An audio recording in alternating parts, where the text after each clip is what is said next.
Hi, I'm Dr. Anadale with a flowchart about the relationship between truth, belief, and justification.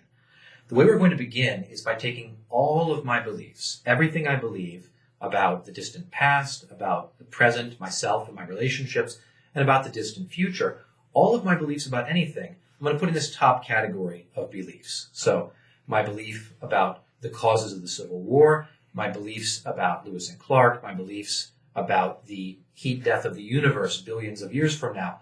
All of these are things I believe about the way the world is. They all go in the top category.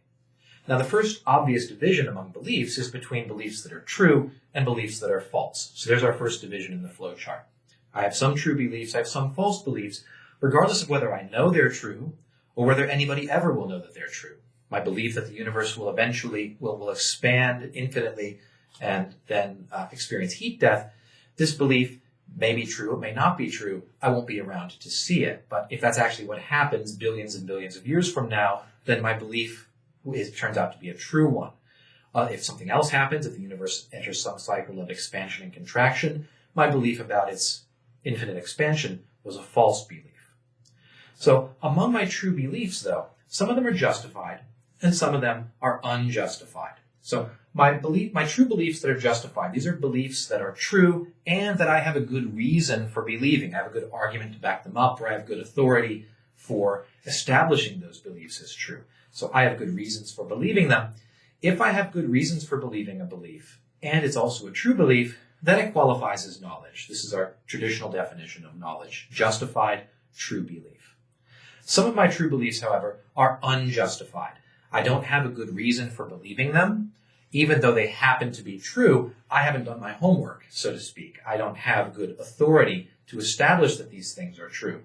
Even if they happen to be true, I sort of luck into them.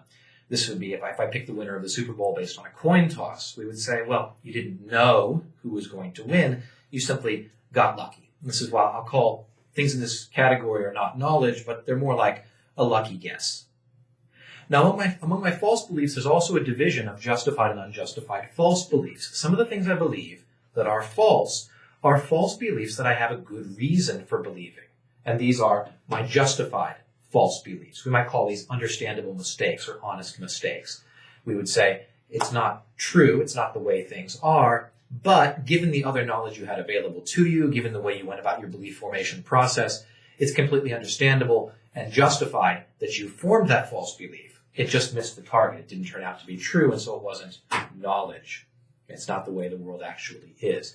If I predict the winner of a football game based upon who's got the better offensive line, the better defensive line, and who's the heavy favorite, and the game turns out to be a massive upset, the underdog wins, well, in that case, we would say my belief that the favored team would win was a false belief, but it was a justified false belief. I had very good reasons for believing that that was the way it was going to go.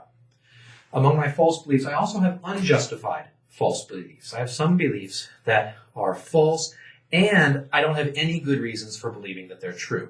I haven't, as it were, done my homework. I haven't engaged in a responsible process of belief formation.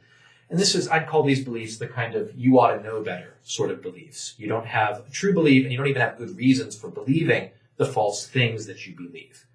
So the thing to keep in mind, to wrap up, is that among these four different categories we get at the bottom of the flowchart for our beliefs, only this leftmost category, justified true belief, counts as knowledge. These other three are different ways in which I can fall short of this ultimate target of having justified true beliefs. Three different ways, three different errors that I can make intellectually to fall short of knowledge. That's all for right now. I hope this flowchart helps you in thinking about knowledge, truth, and belief. Thanks for watching today. Goodbye.